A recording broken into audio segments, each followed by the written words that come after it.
उत्तर प्रदेश का गोंडा जिला क्षेत्र की ऐतिहासिकता और सांस्कृतिक धरोहरों का एक खास नमूना है वजीरगंज में स्थित बारादरी।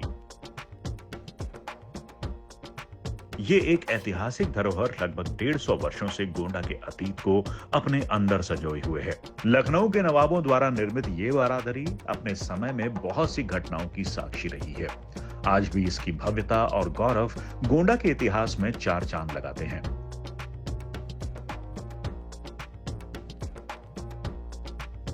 वजीरगंज की बारादरी का निर्माण लखनऊ के नवाब आसिफुद्दौला ने 1775 से 1795 के बीच करवाया था। यह निर्माण उस समय के स्थापत्य और कला के उत्कृष्ट उदाहरणों में से एक माना जाता है। बारादरी का शाब्दिक अर्थ है 12 दरवाजों वाली इमारत। इस संरचना की विशेषता है कि गर्मी के मौसम में यह ठंडा वातावरण प्रदान करता है। बारादरी का उपयोग नवाबों के विश्राम और अतिथियों का स्वागत करने के लिए किया जाता था। यह स्थान उस समय के नवाबों की शान और शौकत और वास्तुकला के प्रति उनके रुझान का प्रतीक है। यहाँ की बारादरी में संगीत, नृत्य और कवि सम्मेलनों का आयोजन किया जाता था, जो कला और साहित्य के प्रति नवाबों के लगाव को दर्शाता है। यहाँ पर महत्वपूर्ण बैठकों का भी आयोजन होता था, जिसमें शासन से संबंधित चर्चाएं की जाती थीं।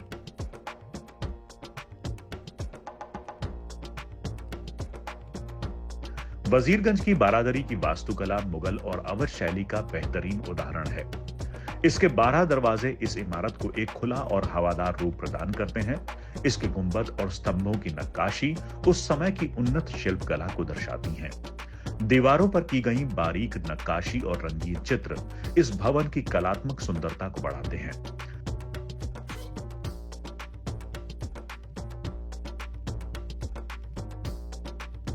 इस ऐतिहासिक धरोहर की कहानी नवाबों के अतीत को जीवंत करती है, लेकिन आज ये धरोहर असामाजिक तत्वों के लिए शरण स्थली बन गई है।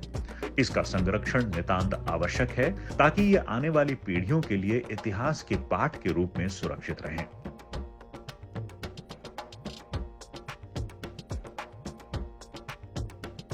लखनऊ के नवाबों की इस अमूल्य धरोहर को सहेजना न केवल हमारे ऐतिहासिक धरोहरों के प्रति हमारी जिम्मेदारी है, बल्कि हमारी सांस्कृतिक विरासत के प्रति एक सम्मान भी है। यह आवश्यक है कि इस धरोहर को संरक्षित किया जाए ताकि गोंडा जिले की ये गौरवशाली बारादरी आने वाली पीढ़ियों को हमारे ऐतिहासिक और सांस्कृतिक महत्व का एहसास कराती रहे। वर्तमान में वजीरगंज की बारादरी धीरे धीरे अपनी भव्यता खो रही है। वर्षों से देखरेख की कमी और उचित संरक्षण न मिलने के कारण इस ऐतिहासिक धरोहर की स्थिति धीरे धीरे जर्जर हो रही है। समय के साथ इसके कई हिस्से क्षतिग्रस्त हो चुके हैं और आवश्यकता है कि इसे सहेजने के लिए उचित प्रयास किए जाएं।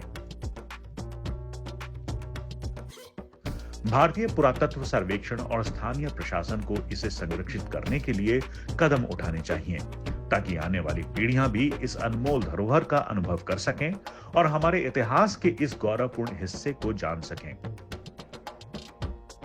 जमशेद बाग को संरक्षित करने का प्रयास हमारी सांस्कृतिक पहचान को जीवित रखने का एक और कदम होगा और यह धरोहर नवाबों की शान और शौकत और गोंडा के गौरवशाली अतीत की याद दिलाती रहेगी। नवाब आसिफुद्दौला ने कोडर झील के पास बने इस इमारत का नाम जमशेद बाग रखा। यह स्थान लगभग 100 एकड़ में फैला हुआ था और इसे अत्यंत मजबूत चार दीवारी से घेरकर एक अभेद्य दुर्ग का रूप दिया गया था।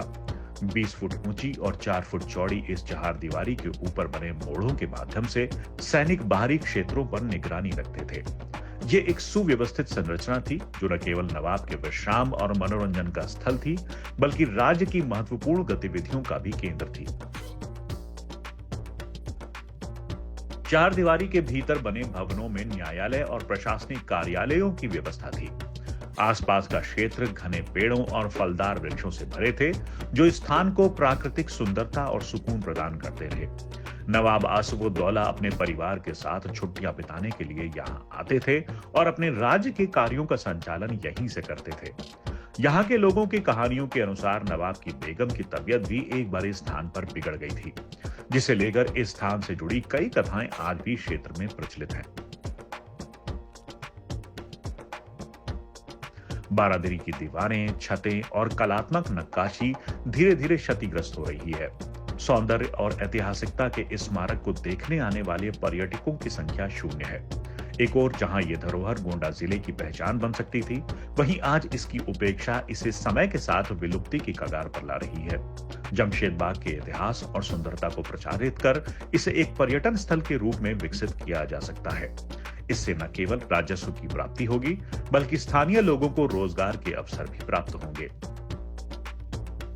आसपास के लोगों को इस धरोहर की महत्ता के बारे में जागरूक किया जाना चाहिए, ताकि वो इसकी सुरक्षा और स्वच्छता में सहयोग दें। स्थानीय समुदाय की भागीदारी इसे संरक्षित रखने में सहायक हो सकती है।